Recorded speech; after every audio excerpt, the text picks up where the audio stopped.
Hai teman-teman yang berbahagia, berjumpa kembali dengan saya, Dr. Andri, spesialis kedokteran jiwa dari Omni Hospital Alam Sutera Tangerang.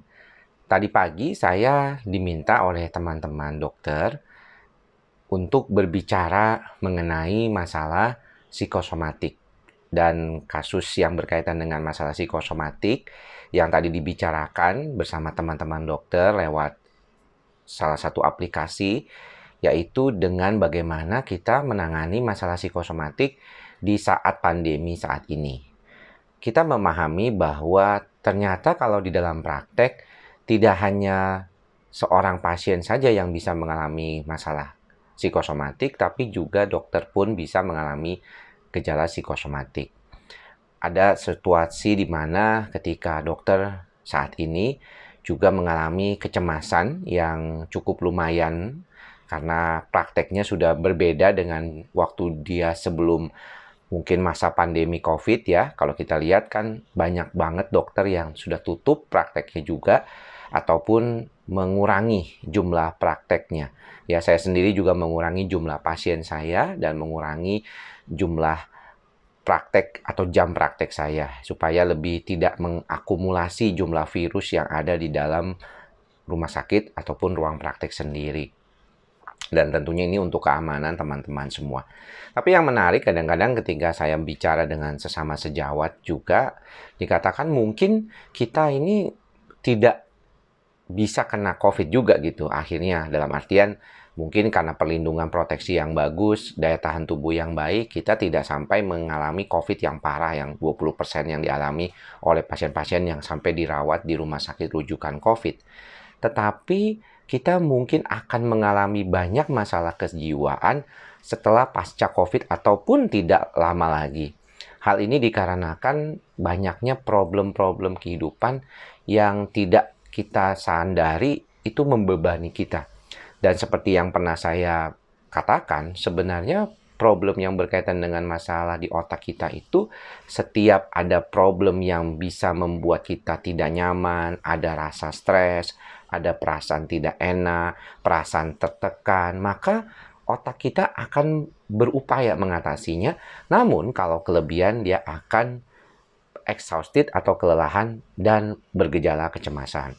Nah, kalau sudah bergejala kecemasan, tentunya seringkali mengalami gejala-gejala psikosomatik ya. Salah satunya memang yang paling sering adalah gejala lambung, gejala otot ya.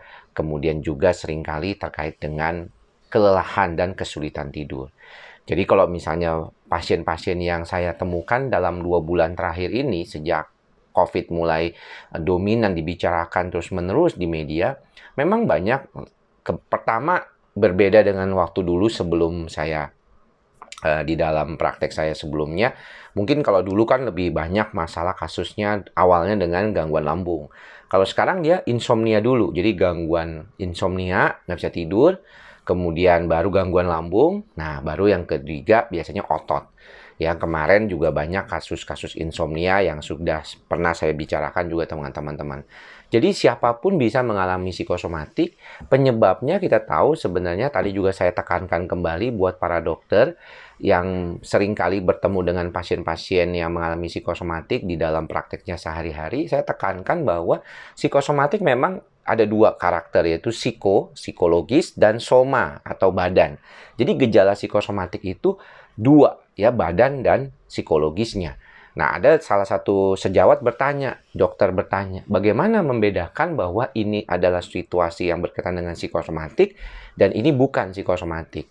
Saya bilang sebenarnya kalau kita bicara tentang psikosomatik, kita tahu sebenarnya pada pemeriksaan-pemeriksaan fisik dasar maupun pemeriksaan penunjang laboratorium maupun misalnya ronsen ataupun juga CT scan itu tidak ditemukan kelainan yang berarti. Misalnya contohnya gejala jantung saja.